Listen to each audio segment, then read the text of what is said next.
right? There's no work. Right? We live in this instantaneous society where what we want, what we need, we're able to access it.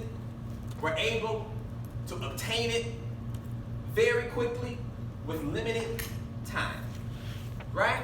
With limited time, we're constantly innovating things as a society, as a culture, to make life easy. They got commercials where it's the easy button, the red easy button, right?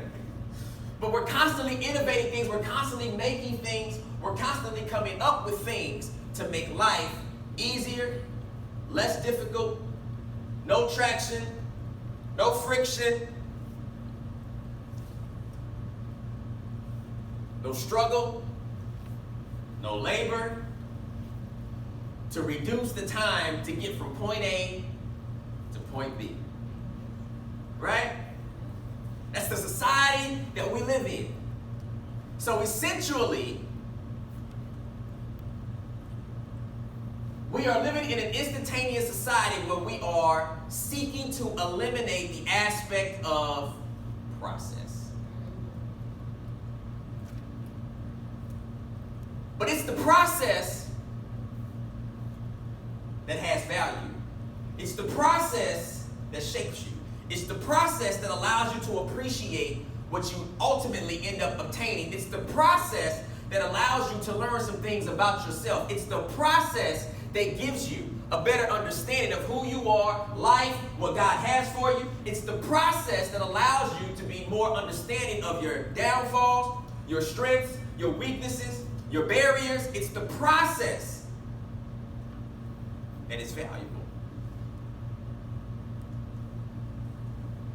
Process is very important. It's through a process that God created the world. It's through a process that we are born. It's through a process that we mature. It's through a process that we grow. It's through a process that we heal. It's through a process that we get restored. Process is essential. Let's go to Mark. Mark chapter 2. And I'm going to read two passages. The other passage is not up there, but we'll jump over to chapter 3 after I finish reading this.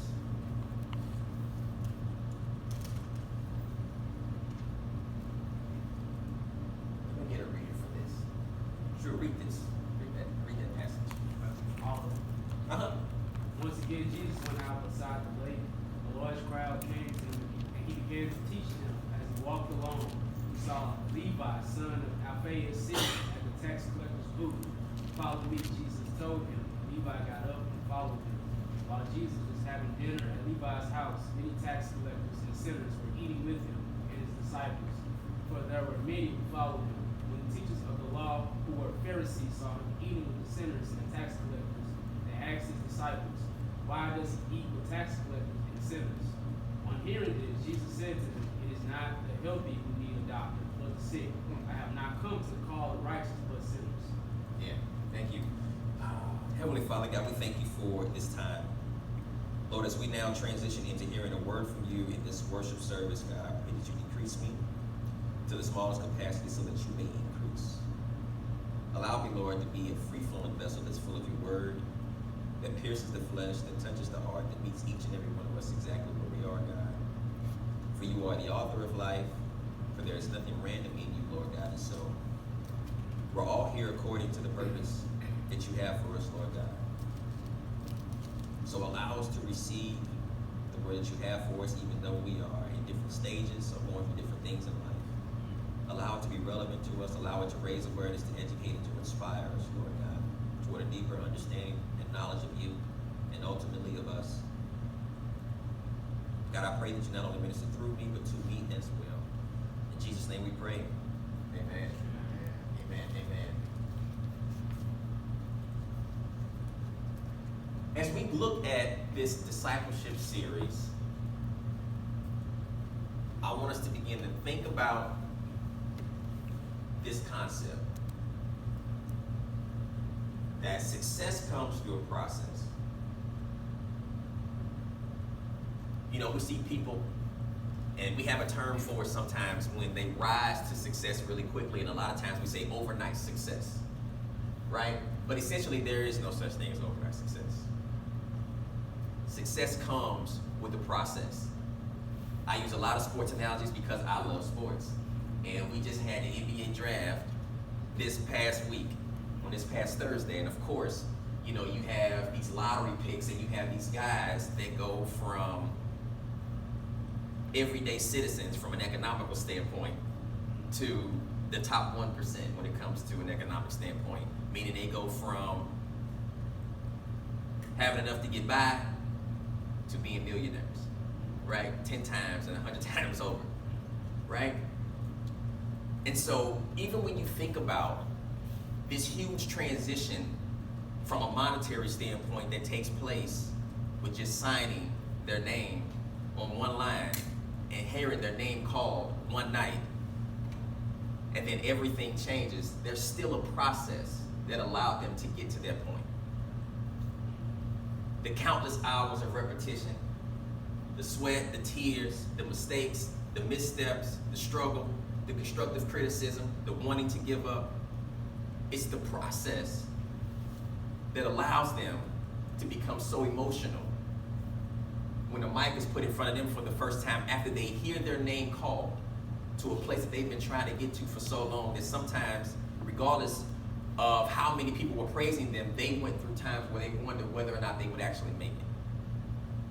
And so when they get to the stage and when they get to the moment and they finally hear their name called, when it's for sure that all the work paid off, where the process allowed them to get to the place that they desired to be at, they become emotional. Because it's the process that shapes you. It's the process that allows you to appreciate the moment. It's the process that allows you, that enables you to appreciate and to cherish the prize. So success comes through process. The very fact that I'm doing a discipleship series speaks to this concept that is success through process, because there's a belief that if we spend time on a topic, multiple Sundays, engage in it, multiple weeks, doing our Bible studies, doing our Kingdom Life groups, or what have you, being able to re-engage, being able to look at it, being able to internalize over and over and over again this process of dealing with a topic week in and week out, then the assumption is we're able to retain more, it's able to shape us through this process, and we're able to live it in such a way to where it breeds success.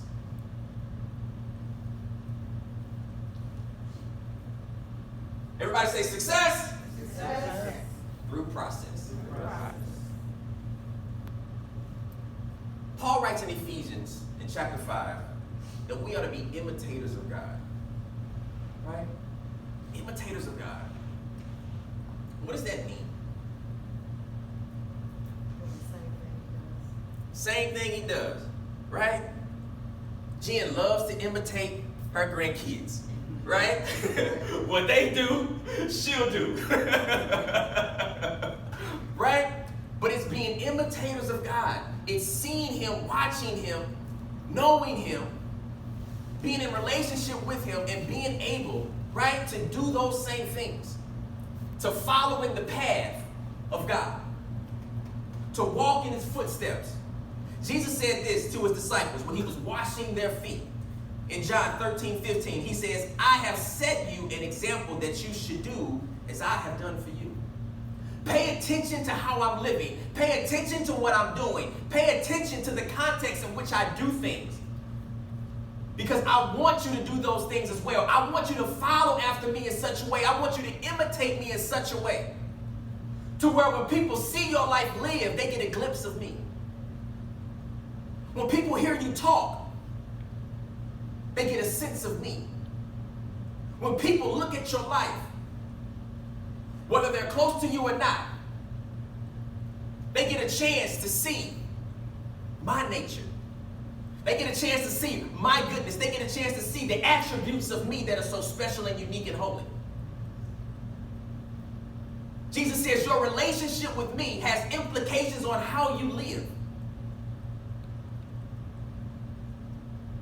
And through the process, through the journey of this life, through all of the ups and downs, but me being by your side, being your strength when you're weak, interceding at the right hand of God on your behalf, bringing you through, showering the grace upon you, giving you mercy through the process of this life. I wanted to speak volumes of my goodness. I wanted to be a testament of who I am and what I've done for you and who I can be to somebody else.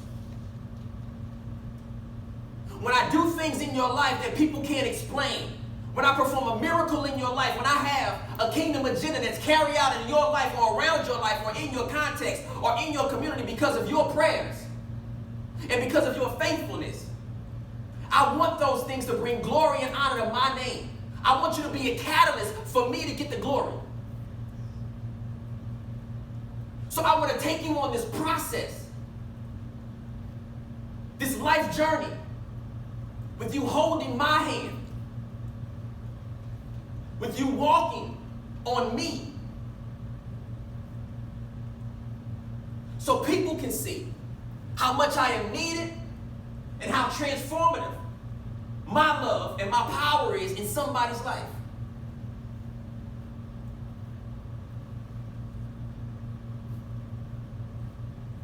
Jesus came and he lived life, and guess what? If we follow his example, then we're always doing the right thing. You know, sometimes we wonder, man, I don't know if this is right about now. I don't know if I should do this. We got those little wristbands that say, what would Jesus do? Be imitators of God, right? What would Jesus do? It's a question to have you internalize. Like, you know what? If Jesus would do it, that means it's the right thing to do. If God would do it, that means this is what I should do.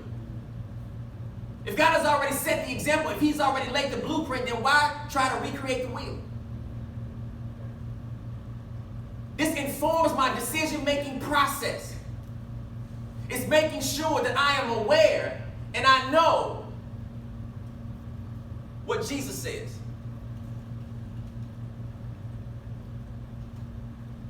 So looking at these disciples, and we're going to look at how Jesus called these various individuals. But today I just want to lay this foundation, give this overview, just talk about discipleship at a high level. But we're going to get down into some things to learn more. But Jesus calls these disciples, and they come from all different walks of life. Right? Not model citizens by any standards. Especially back then when everybody had a category. You were either lesser than or you were more than. But people had a place for you. You had labels, you had categories. And that would let people know how to treat you, whether to ignore you or whether to recognize you.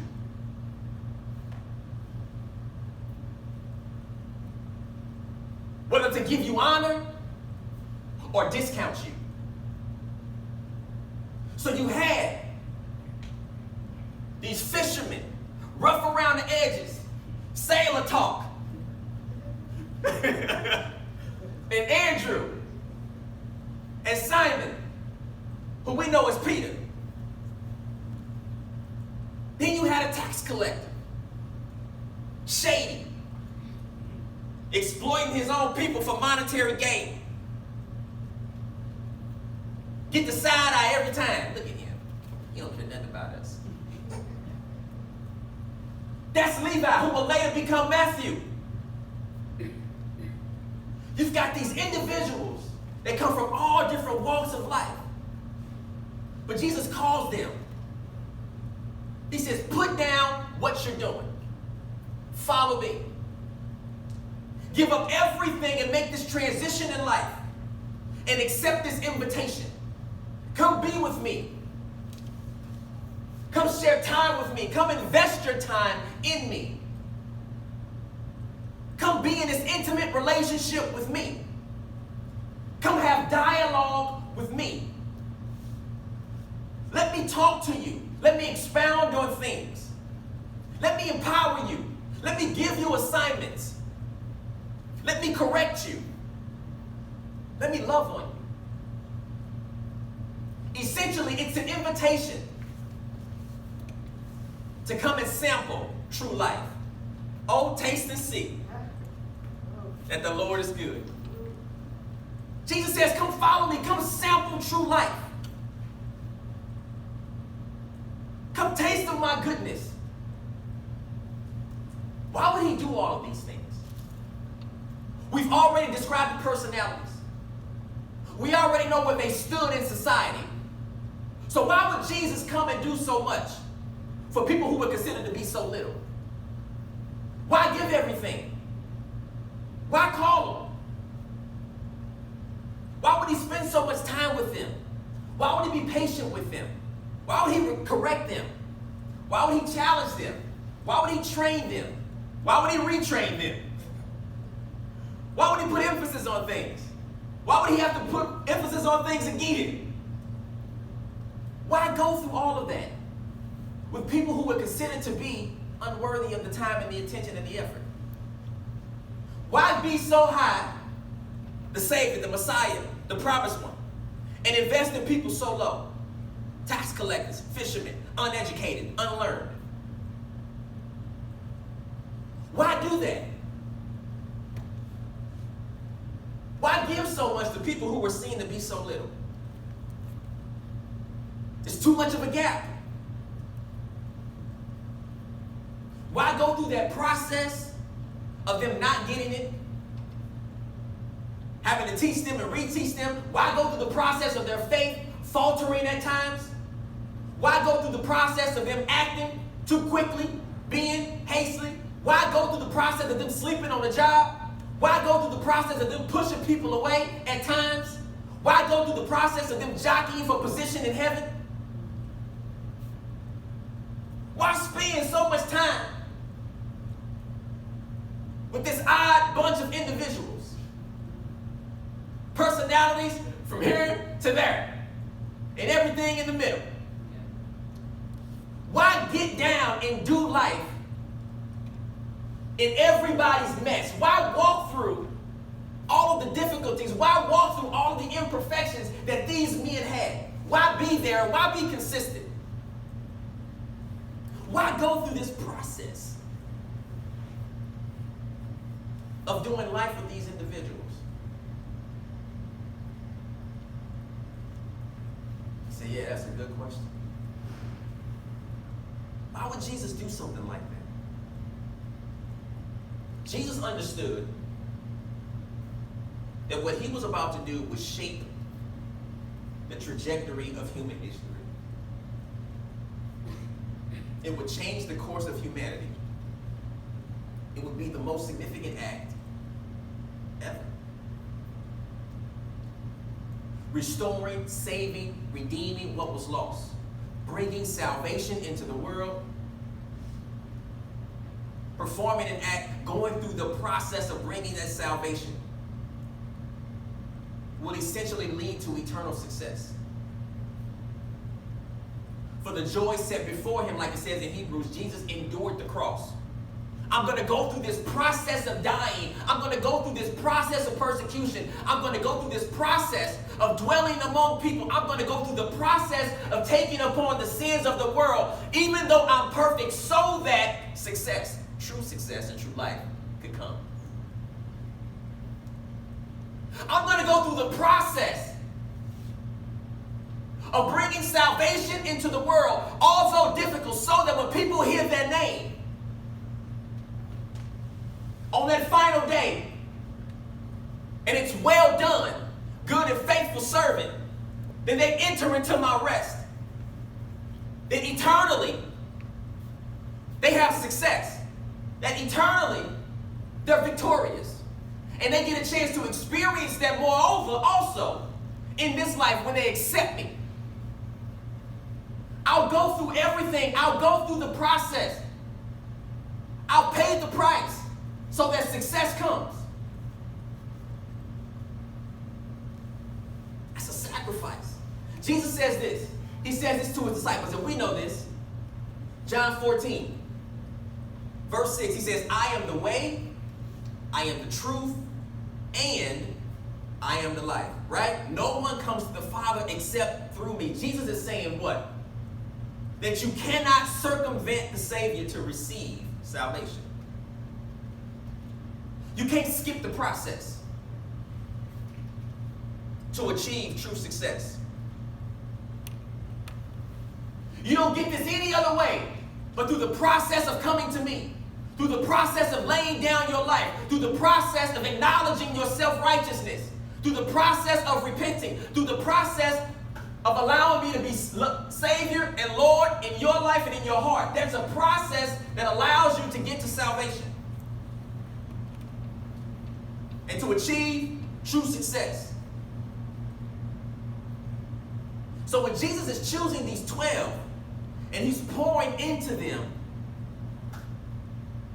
he's spending so much time with them, it's because he was on an assignment to fulfill a mission which had a certain amount of time to be done.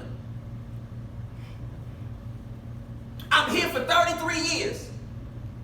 I'm going to go through this process of life to bring salvation into the world, to shape eternity.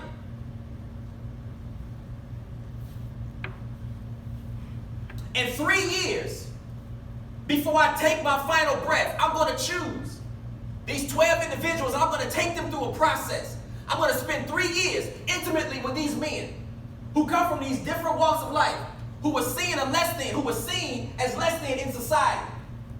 But I'm going to pour myself into them. I'm going to be patient with them. I'm going to empower them. I'm going to train them. I'm going to educate them. And I'm going to inspire them with my life and my sacrificial love to carry this forth.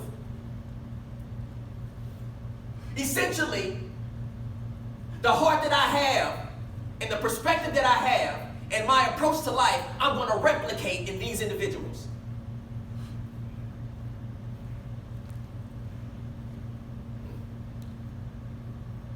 Because these would be the men that would essentially assume the leadership and live on mission for the advancement of the gospel. So Jesus is not just living in the moment, but he's investing so much time into them because he's playing the long game.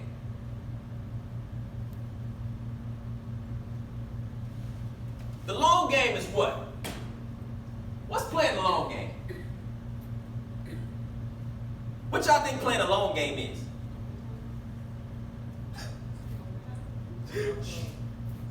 Don't say that. What do you think playing the long game is? Outside of a sports context. What's playing a long game in life? Exactly. Doing something that doesn't get the instant payoff. Right? Doing something right now that seems little, that seems unnecessary, but if you keep doing it, it ends up paying off huge. Doing something in the moment every day. Doing something in a routine manner. Doing something with all your effort, even though you can't see the reward immediately.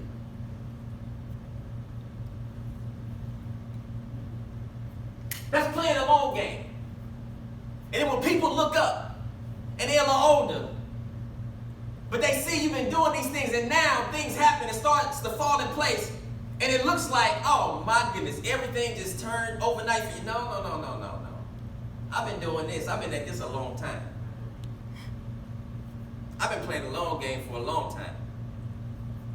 And this is why you do it. Because time will pass. Life will progress. And we want to make sure that we can arrive at a certain point, or that certain things can begin to unfold or manifest. And in order for things to manifest, stuff has had to be planted. In order for seeds to grow, the seeds have got to be planted. It's interesting because when you're not out there hanging on full-bloom trees, but you out there planting seeds, people are like, why are you doing that little stuff? Why are you so invested in that little stuff? Why are you giving his all to that little stuff? Why are you paying so much attention to them seeds?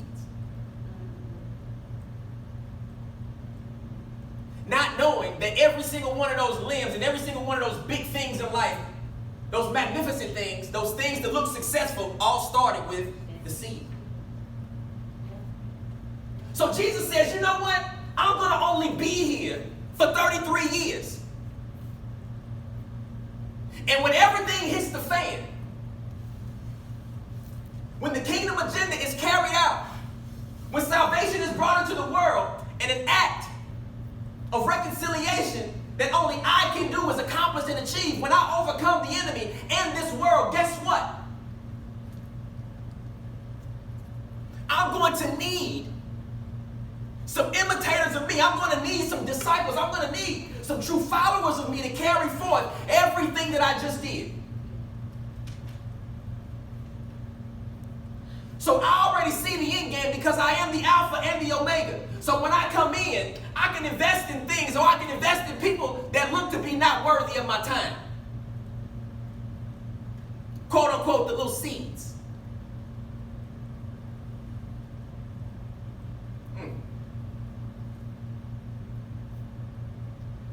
But it was a process that Jesus took them through, that they had to go through so that they can mature. Everything that we know, by a show of hands, everything that we know, did we learn it yesterday?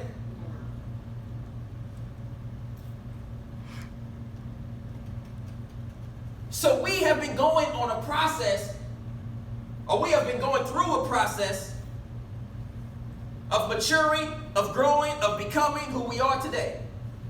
Is that right? Look at the disciples.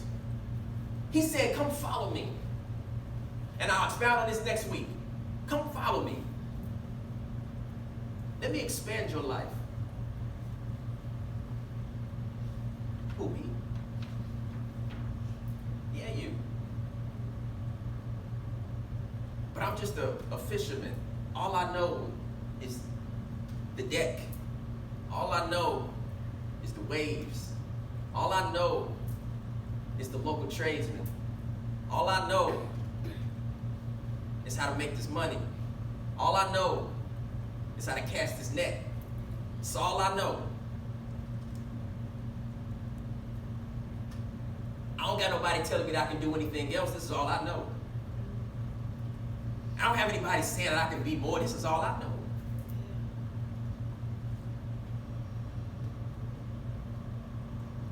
Calls Levi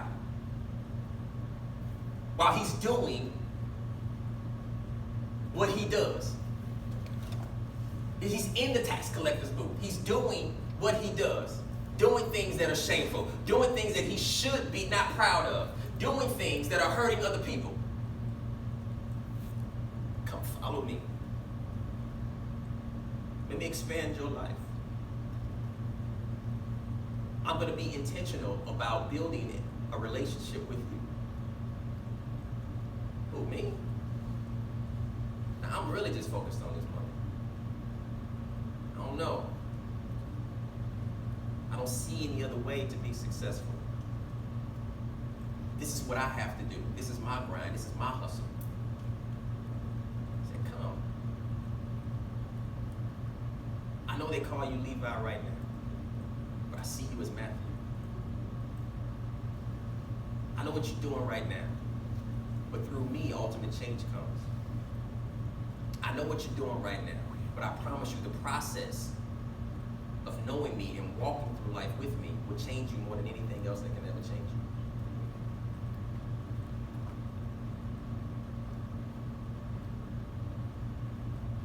So you have these disciples who are rough around the edges, who are considered to be less than in society, get talked about a lot because they're not doing what the righteous are doing. And they go on to be theologians. They go on to be authors. They go on to be psychologists. They go on to be trendsetters, change agents. They go on to be thought leaders.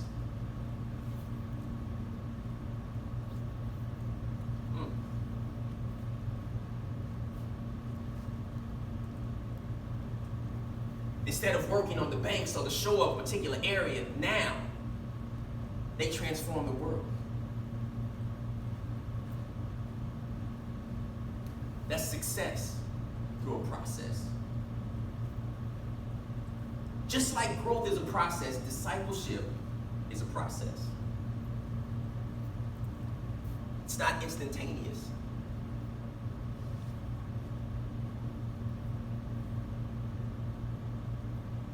If discipleship was instantaneous,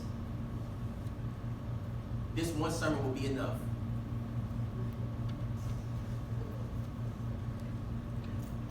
Boom, now you got to go live it out.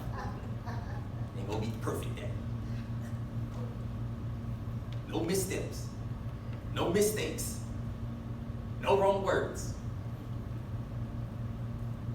No shady actions. But success comes through a process. Discipleship is a process. It's having to play the long game.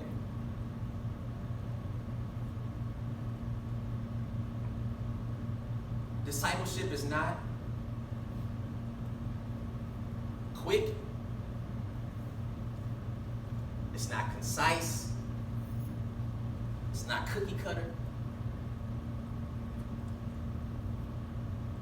Because we are complex,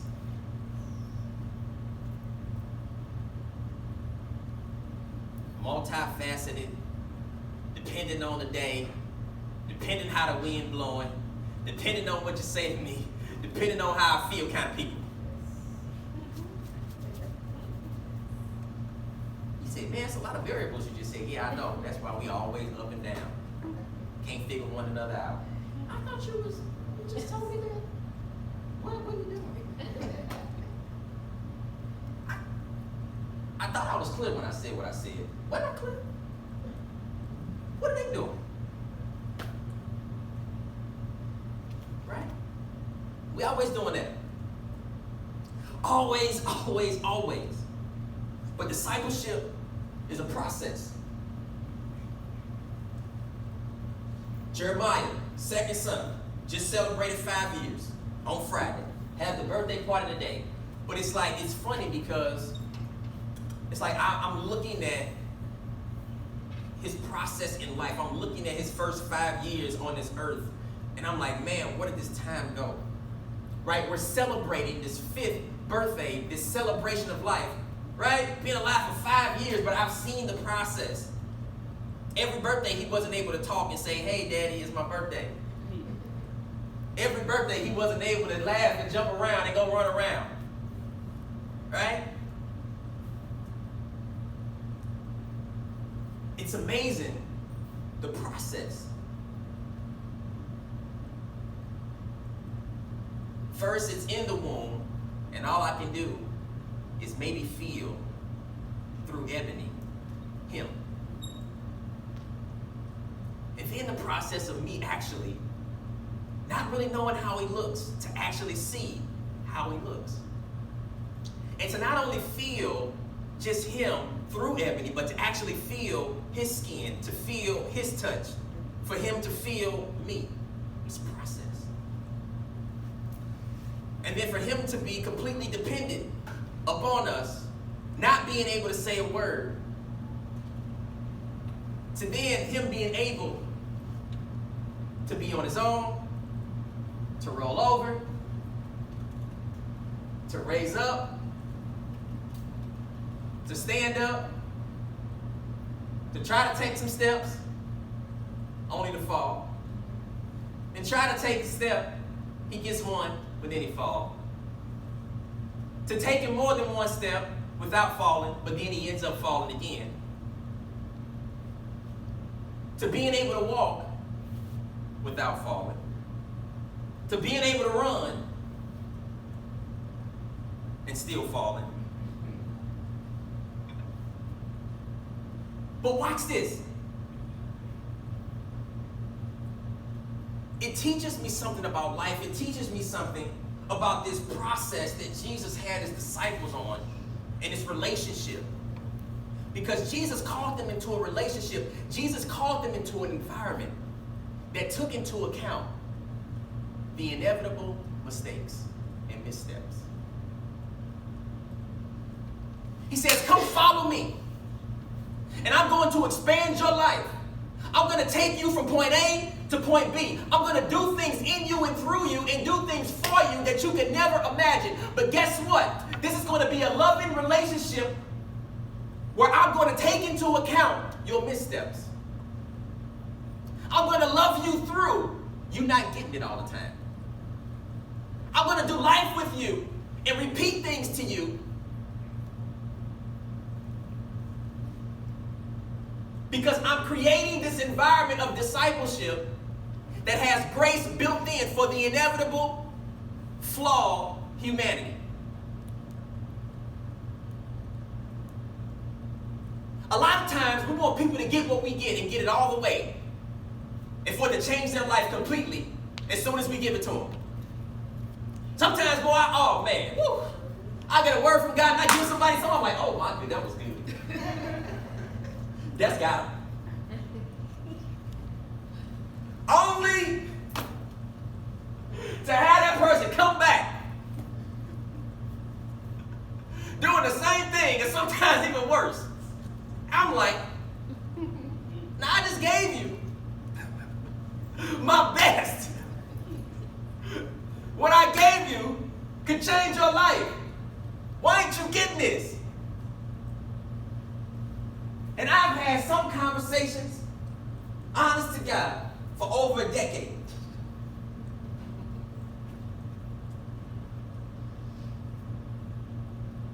But sometimes it may take that. When we enter into discipleship, when we are walking alongside people, we cannot negate the fact that we may be the only person in their life that's constantly giving them what they need, and that has an environment through the relationship that we have that has the grace built in to account for their missteps. Does that make sense? You ever had somebody come to you and they say, you know, I just feel like I could just tell you anything. And I just, you know, I can't tell my mother certain things. I got my best friend that I grew up with, but I don't even feel like I can tell them this or I can tell them that. And I just feel like I can tell you things and that you're going to help me get through it. Or when I need certain things, or when I just need to vent, or if I can talk about how I really feel about a particular things, that I can just come to you with that. You know what that is an example of, an illustration of? The person is recognizing, you know what, there's enough grace in my relationship that I have with you that I can be authentic and I can tell you my missteps. And our only desire, because it's like we know that people are going to fall. We know that we are imperfect.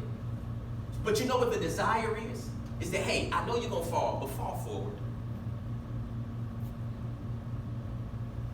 Don't fall back. Jeremiah is running now, but he falls forward.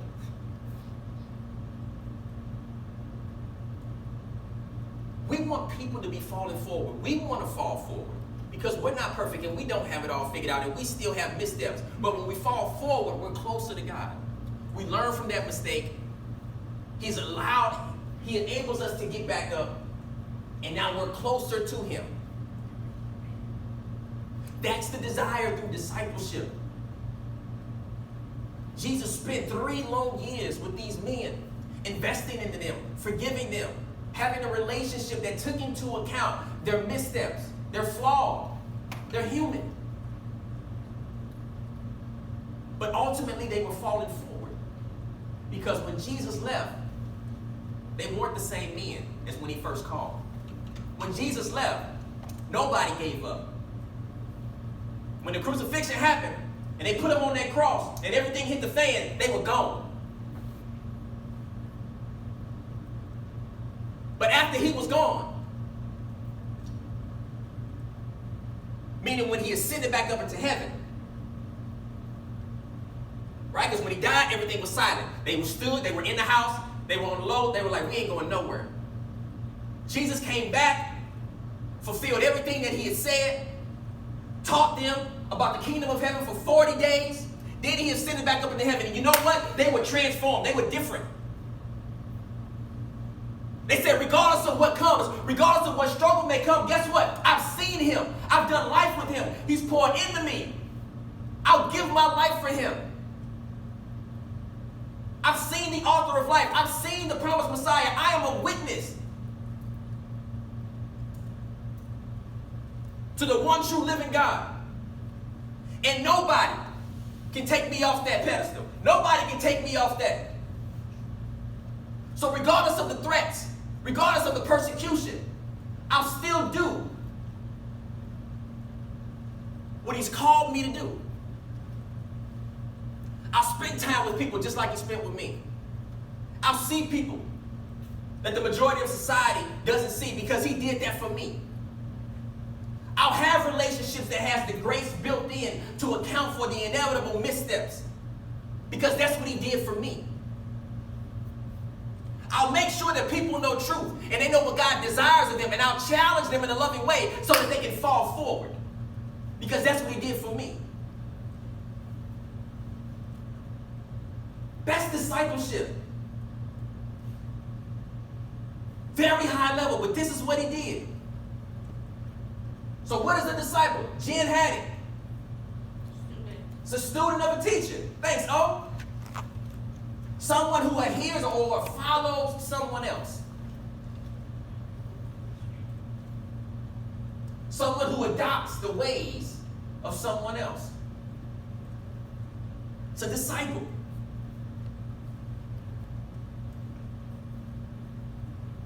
So if you apply this generic definition to Christ, then what does that mean?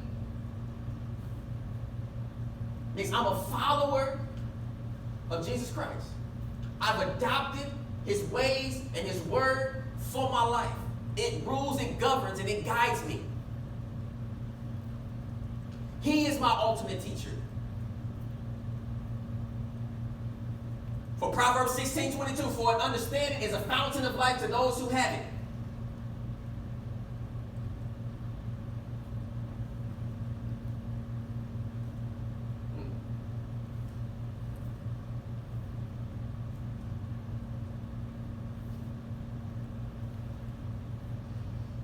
So Jesus says these things.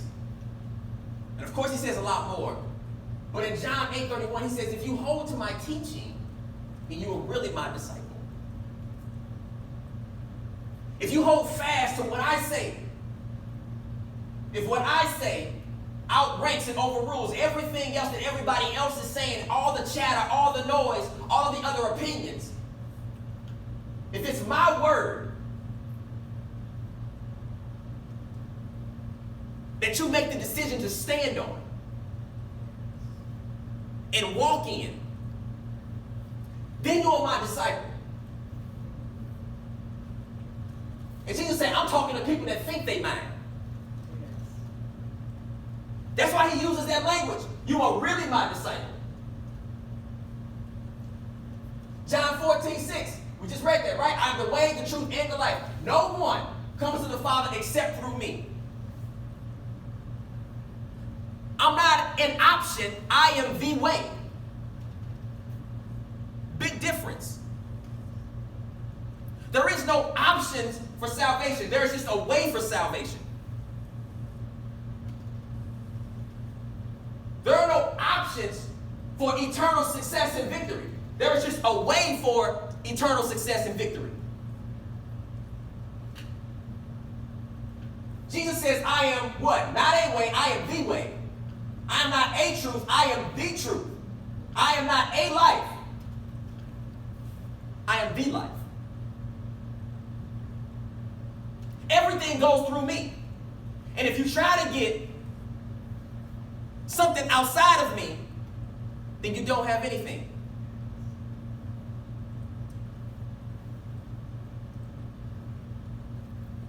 Luke 14:26. Turns to the crowd.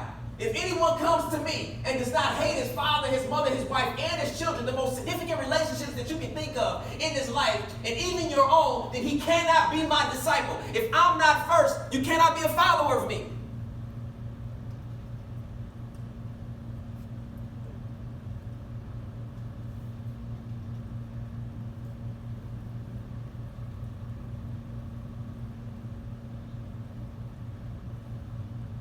So discipleship.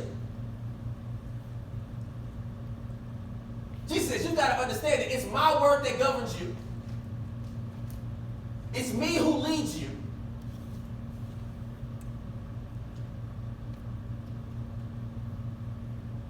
And it's me who has to remain first. So as a disciple, we are worshipers of God and God alone. Psalm 95:6 says what? Come, let us bow down and worship. Let us kneel before the Lord, our Maker. We are all created to be in relationship with God, and we're all created to worship God. We cannot change design. But because we are created in the image of God, we can choose the object of our worship. See, if you're made for worship, then you will worship something.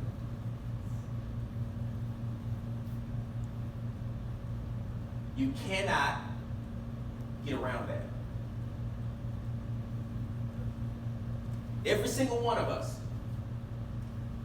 But a disciple, a follower of God, is a worshiper of Him and Him alone.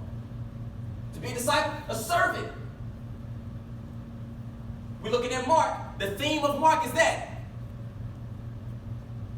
The servant and the suffering Messiah. For Jesus says what? I did not come to be served, but to serve and to give my life as a ransom for many.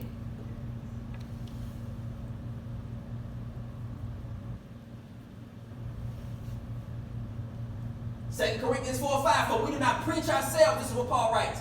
We don't preach ourselves, but Jesus Christ as Lord and ourselves as servant for Jesus' sake. Yeah, I get a lot of praise. Yeah, I get a lot of compliments.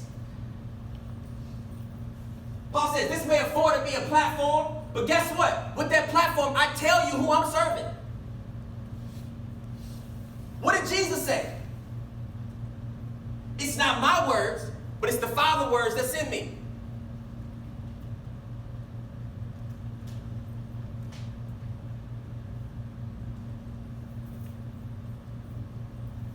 Three markers. A worshiper of God and God alone, a servant, and a witness. When the spread of the gospel began to go forth, after Jesus ascended, this is what he said. He said, you will receive power when the Holy Spirit comes on you, and you will be my witness in Jerusalem, or not just Jerusalem, in all Judea, and not just Judea, but and Samaria, and not just those locations as well, but to the ends of the earth. I'm calling you into this relationship. I'm empowering you. I'm appointing you as my disciples, as apostles, so that you can be a witness. So that my life can speak volumes. So that you can see how life should be lived, modeled out before you. And so that you can follow in my footsteps. That's how success happens. They became more than they thought they would ever be just by following Jesus.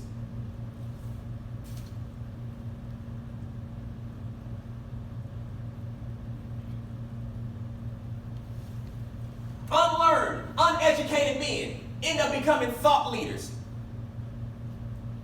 and theologians. Sophisticated wisdom, talking about the kingdom of heaven.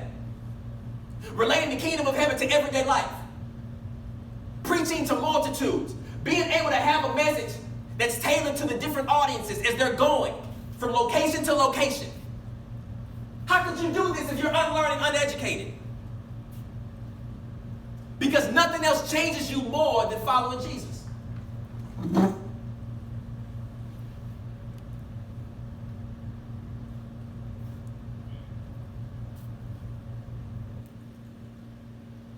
When they see the lame man, was it John and Peter? Were those the two walking? At the time of the hour of prayer? They see the lame man. He expected maybe some money. I think once Peter said, hey, that I don't have, but what I give you, I do have.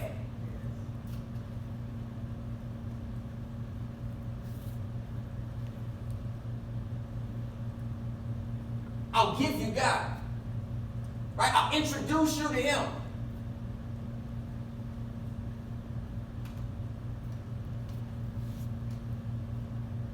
We have got to begin to understand that nothing changes a person more than Jesus. A lot of times we're figuring out, how can we help? What do I do?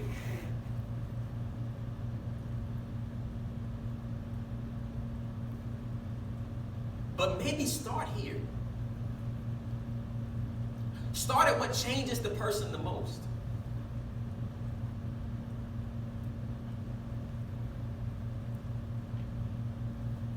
Because if we truly love them and they don't have Jesus, then we should be wanting to give them Jesus.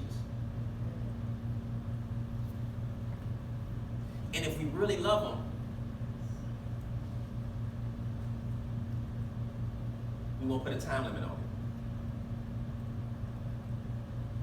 That's one thing we don't know. Is how much time will it take for what I give you to manifest?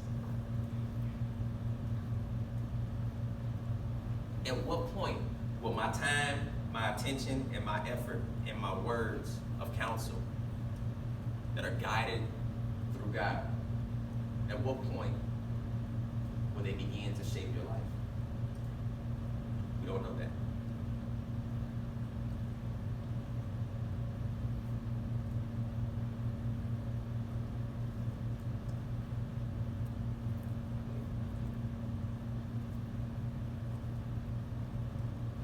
But those are the three markers for disciple. And I'll close with this. There's a saying, I hope you guys have heard this one. Y'all don't be hearing these sayings. Wonder where y'all be at. Don't say, we don't read the books you read. No, I heard it. But listen, there's a saying that says, most times, we don't see things for what they are. We see things for who we are. Thank you. I get nervous every time I say, there's a saying. Let me know. But that's very true. Our hearts and our minds, our mentality, it colors the way we see things. You know how some people speak, and they speak a lot, and it's just like, well, that lets me know how you feel. That lets me know how you see the situation. That lets me know what you think. Because a lot of times we don't see things for what they are, we see things for who we are.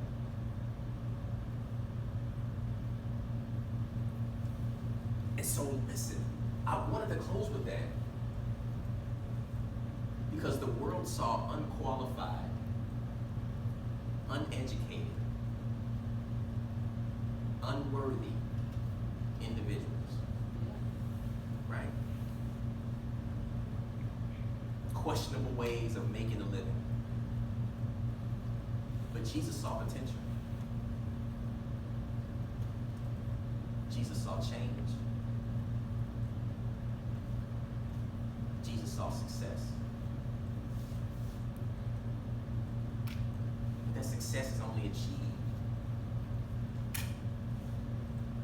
by investing in them, doing life with them, and taking them through the process of discipleship. So in order for us to be able to replicate